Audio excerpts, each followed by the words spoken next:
اعوذ باللہ من الشیطان الرجیم بسم اللہ الرحمن الرحیم۔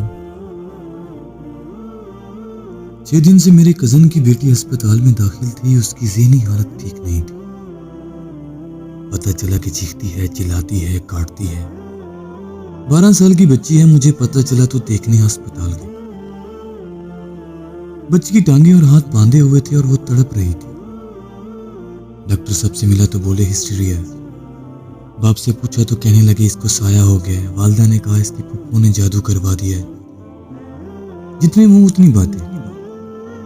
میں نے بچی کے پاس جا کر اسے پیار کیا اور پانی پلایا۔ وہ بے قرار تھی، کہتی ہے مجھے گول گپے کھانے۔ ڈاکٹر صاحب نے منع کیا ہے کہ اس کو کوئی چیز بازار سے نہیں دینی۔ میرا ماتھا ٹھنکا۔ میں نے پوچھا کہ بچی کی یہ حالت کب سے ہے؟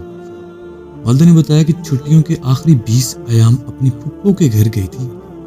وہاں سے جب واپس آئی ہے طبیعت ناساز ہے، چڑچڑی ہو گئی ہے، باہر نکل کر بھاگتی ہے، کہتی ہے کہ گول گپے کھانے ہیں۔ وہ بھی لا کر دیے پر پسند نہیں آتے، پھینک دیتی ہے، چیختی ہے، چلاتی ہے۔ میں نے لڑکی سے تنہائی میں بات کرنے کی اجازت چاہی جو مل گئی۔ میں نے بچی کے ہاتھ پاؤں کھولے اور ٹیرس پر لے گیا، اسے پانی پلایا۔ میں نے کہا مجھے اپنا دوست سمجھو، جو کچھ ہمیں بات ہوگی وہ راز رہے گی۔ میں نے قسم کھائی۔ لڑکی کو کچھ حوصلہ ہوا تو کہنے لگی آپ اپنی ماں کی قسم کھائیں کہ کسی کو نہیں بتائیں گے۔ کہنے لگی پھپھو کے محلے میں ایک گول گپے والا ہے جس کے گول گپے مجھے بہت پسند ہے۔ میرا کزن اور میں، ہم دونوں وہ کھانے کے لیے جاتے تھے۔ میں جب سے واپس لوٹی ہوں دل بہت بے قرار رہتا ہے اور جسم میں جیسے کچھ جل سا رہا ہے۔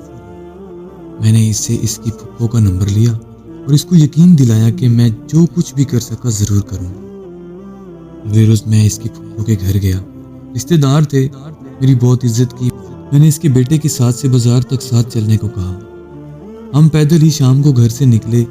باتوں میں نے لڑکی کے حوالے سے گول گپوں کی تعریف کی اور یوں ہم اس دکان کے کیبن میں پہنچ گئے۔ گول گپے منگوائے گئے اور کھائے بھی، بہت مزیدار تھے، الگ سے ذائقہ تھا۔ خیر میں نے کچھ پیک کروا لیے اور ساتھ لے آیا۔ رات کو واپس شہر آیا اور گول گپے ایک دوست کی لیب والے کو دیے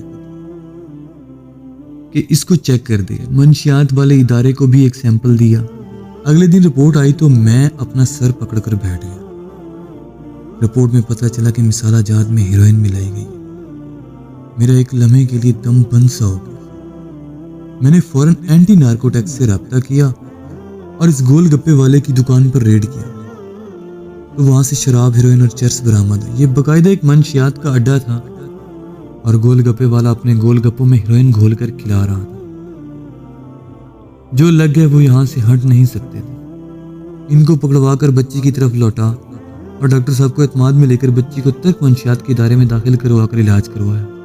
ایک سچا واقعہ تھا۔ اب آئیں اصل مسئلے پر، اور وہ یہ ہے کہ ہمارے بچوں کے ساتھ یہ کیا ہو رہا ہے۔ اسکولوں کے باہر ریڑھیوں پر اور اسکولوں کالجوں کی کینٹینوں پر محلے میں پھرتے ریڑھی والے ہمارے بچوں کے ساتھ کیا کچھ کر رہے ہیں۔ ہمارے بچے اب نشوں پر لگ چکے ہیں اور ہمیں معلوم ہی نہیں۔ ہم ویسے مجموعی اپنی اولادوں سے غافل ہیں۔ ماؤں کو فرصت نہیں کہ وہ اپنی جان چھڑانے کے لیے بچوں کو پیسے دے دیتی ہیں کہ بازار سے جا کر کچھ کھا لینا۔ خدارا ہوش کے ناخن لیں، اپنی ذمہ داری کو سمجھیے اور اپنے بچوں کو اپنے ہاتھوں سے کھانا تیار کر کے کھلائیے اور لنچ کے لیے بھی ساتھ دیجیے۔ وقت اور زمانے کی نوعیت کو سمجھیے۔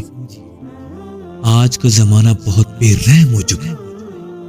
اپنے مفاد اور چند ٹکوں کے لیے کوئی کچھ بھی کر سکتا ہے۔ میں نے بھی بلو ایریا سے ایک ٹھیلے سے چائے پی تو مجھے بہت سکون محسوس ہوا۔ میں اگلے دن نمل یونیورسٹی سے پھر چائے پینے چلا گیا۔ مجھے احساس ہی نہیں رہا کہ میں 3 ماہ تک چائے پیتا رہا۔ پھر ایک رات نیوز دیکھی کہ اس مطلوبہ ٹھیلا جس میں چائے پیتا تھا اس کو سیکیورٹی والوں نے دھر لیا۔ وہ چائے میں بھی کچھ الگ چیز ڈالتے تھے۔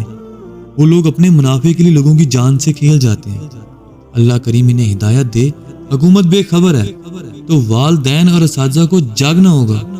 ان تک اپنے بچوں کو نہ جانے دیں۔ یہ بچے ہمارا مستقبل ہیں۔ گول گپے والا تو گول گپے بیچ جائے گا، مگر ہماری لا علمی اور سستی کی وجہ سے ہماری آنے والی نسل نشے کا شکار ہو کر تباہ ہو جائے۔ ذمہ دار شہری بنے، ذمہ داری نبھائیں، جاگتے رہیں ورنہ سب کچھ سو جائے گا۔